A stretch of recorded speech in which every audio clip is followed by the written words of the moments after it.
तुम्ही बाकीच्या लाईव्ह कॉन्सर्टला जात असाल, पण हे आख्यान आहे ना, ते आमच्या महाराष्ट्राचं आहे.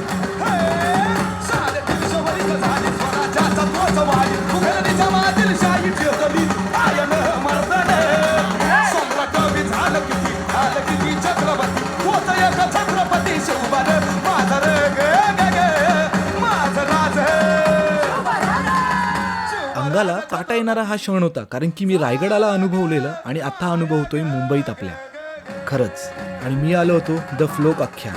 यांचं नाव खरंच गाजत आहे आणि अजून गाजेल पूर्ण जगभरात. जेव्हा मला माहिती पडलं ह्यांचा शो मुंबईमध्ये आपल्या BKC मध्ये आहे, आम्ही लगेच निघालो. आणि मेट्रोचा हा प्रवास अंडरग्राऊंडचा हा माझा पहिल्यांदाच होता. शोला आम्ही बरोबर टायमावर पोहोचलो. मी ट्रेडिशनलला वेअर केलं, हे रिग्रेट होतं कारण की भरपूरच पाऊस होता म्हणून मी नाही वेअर केलं, पण बाकीच्यांना पाहून ना मला खूप आनंद झाला, कारण की सगळे आपल्या महाराष्ट्राचा ट्रेडिशनल गेटअप वेअर करून आले होते. इतका पाऊस होता की लोक छत्री घेऊन या शोला बसले होते. आणि खरंच माझ्यासारखीच ही लोक सुद्धा वेडी आहेत या शो साठी, आणि तुम्ही सुद्धा असाल. खरं म्हटलं तर या आख्यानाला ना आपण आवर्जून गेलोच पाहिजे. आणि आपल्या महाराष्ट्रात पूर्वजांनी किती सुंदर भजन, कथा, कादंबऱ्या आहेत ना केलेल्या, त्या आपल्याला माहिती पडतील.